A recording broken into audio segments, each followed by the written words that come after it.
So we're getting to one of my, I think, probably most important topics when it comes to vendors, only because pretty much every elopement or intimate wedding or wedding in general is going to have florals.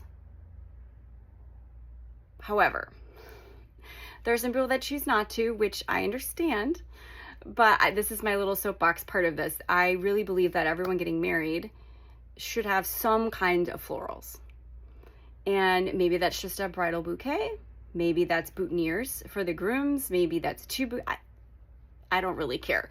It's just that it really it's such a special thing to have that you're not otherwise, not even corsages. I mean, like events, people wear corsages, okay.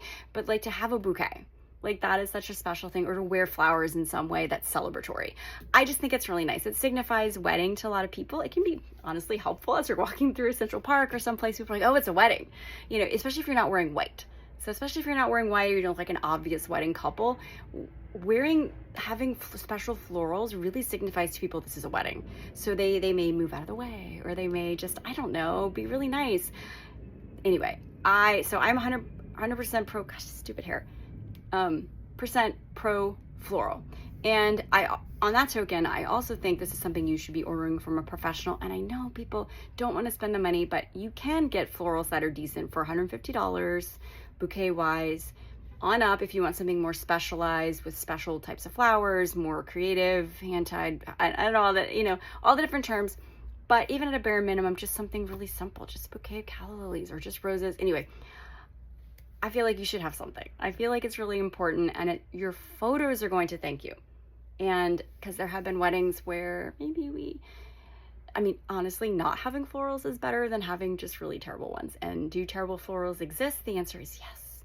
There are florals that are completely ill-suited to the size of the people. There are florals that are just really not well designed to be outside for long periods of time or away from water. I've had some show up that were clearly meant to be in a tall vase and not handheld. I've had others that really looked like they came from the bodega, or looked like they were just thrown together at the last minute. And again, some people might like that vibe, and that's fine if that's part of the overall vibe. Again, I'm not going to say anything on the wedding day. You know, it's too late at this point, you know, but will it make your photos better? Yeah, it will make your photos better. It'll definitely make them look like it's a wedding. If you don't want it to look like a wedding, that's fine. You can get very unique florals, different florals. You can do no florals. They have these new like floral, I don't even know how to describe it. It was like some sort of, maybe I'll find some pictures to add in here, but like some sort of floral sculpture. Like think of other, I've also had, they were quite lovely, photographed well.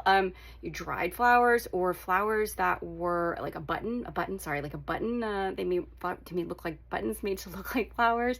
I've seen all kinds of cool and creative things, but I really think you should invest in that. I think it's an important asset to any wedding or an elopement. And I've even gotten to like, you know, intimate weddings in terms of like flowers on tables. You know, I think if you have to skip, I guess, you know, spending money on flowers, you could skip that, but I think it's really nice to have some florals for the table. And again, some restaurants will have, you know, they'll just provide some florals. Others, you'll have to hire someone to bring them in. I know that can get really pricey. You're going to get your most bang for the buck in terms of like the photography by having the personal flowers, by having the bouquet or the boutonniere, whatever. Like if you really don't want the boutonniere, then don't get the boutonniere. That's fine. But at a minimum, get a bouquet. Make sure you order it within enough time, and make sure you get something that you really want, that really speaks to you and your overall sort of design and maybe aesthetic for the wedding, you know, or maybe just skip it in entirely. It's just, gosh, yeah, it's just, I think, really important for the photographs that this is well thought out.